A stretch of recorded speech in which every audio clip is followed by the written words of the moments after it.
میل ایک ایسی عورت تھی جس کا نام سن کر شیطان بھی کانپ جاتا ہے، اور یہ اتنی زیادہ بری تھی کہ یہ اکیلی ایسی عورت ہے جس کے بارے میں قرآن پاک خود کہتا ہے کہ یہ جہنم میں جائے گی۔ یہ اتنی زیادہ بری تھی کہ اس کو لقب دیا گیا جہنم کی ماں۔ جمیل کا اصل نام عروہ بن حرم تھا، اور وہ ابو سفیان کی بہن تھی، اور اس کی شادی ابو لہب سے ہوئی جو مکہ کے سب سے طاقتور اور امیر آدمیوں میں سے تھے۔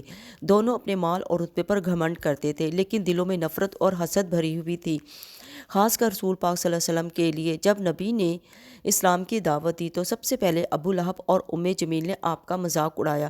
ابو لہب نے کہا، تیرا ناس ہو محمد، نعوذ باللہ، اور جمیل نے اپنی زبان سے ایسی آگ بھڑکائی، مکہ کے لوگوں میں اسلام کے خلاف زہر پھیل گیا، اور ہر روز صبح وہ عورت کانٹے اور لکڑیاں اٹھا کر حضور کے راستے میں پھینکا کرتی تھی تاکہ آپ کو چوٹ لگے۔ دن کے وقت وہ بازاروں میں اسلام کے بارے میں جھوٹ پھیلاتی، اور رات کو لوگوں کے درمیان فتنے اور بدگمانی پیدا کرتی۔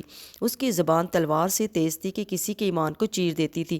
کہا جاتا ہے کہ جب بھی کوئی آدمی مکہ میں اسلام کا پیغام سننے جاتا، وہ اس کے گھر جا کر اس کے بیوی اور بچوں کو گمراہ کرتی۔ تمہارے شوہر محمد کے جادو میں آ گئے، ایسے لفظوں سے گھروں میں فساد پھیلاتی تھی، لوگوں کے دلوں میں نفرت اور شک ڈالتی تھی۔ اس سے زیادہ ذلت کا کیا کام ہو سکتا ہے کہ ایک عورت اپنی پوری زندگی نفرت پھیلانے میں لگا دے۔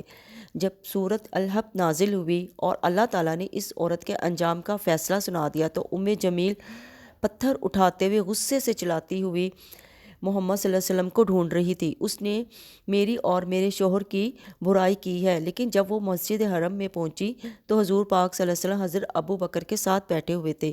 اللہ تعالیٰ نے اس کی آنکھوں کے آگے پردہ ڈال دیا اور وہ آپ کے سامنے سے گزری، مگر وہ آپ کو دیکھ نہ سکی۔ حضرت ابو بکر نے حیران ہو کر کہا، یا رسول اللہ، یہ تو آپ کے سامنے سے گزری مگر آپ کو دیکھ نہ سکی۔ رسول پاک صلی اللہ علیہ وسلم مسکرائے اور فرمایا کہ ابو بکر، اللہ تعالیٰ نے میرے اور اس کے درمیان پردہ ڈال دیا، اسی طرح اللہ تعالیٰ نے اپنے رسول کو اپنی حفاظت میں رکھا، اور جمیل اپنی نفرت میں اندھی بن کر واپس چلی گئی۔ آخر کار جب ابو لہب بدر کے بعد اسلامی فتح کی خبر سنی تو اس غصے اور غم میں مر گیا، اور کچھ عرصے بعد ہی جمیل اپنی بری موت مر گئی۔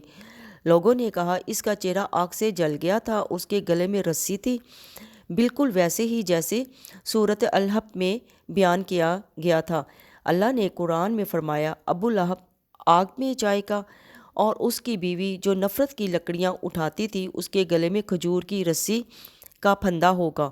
یعنی جمیل اپنی نفرت، گھمنڈ اور فتنوں کے سبب جہنم کی ماں بن گئی۔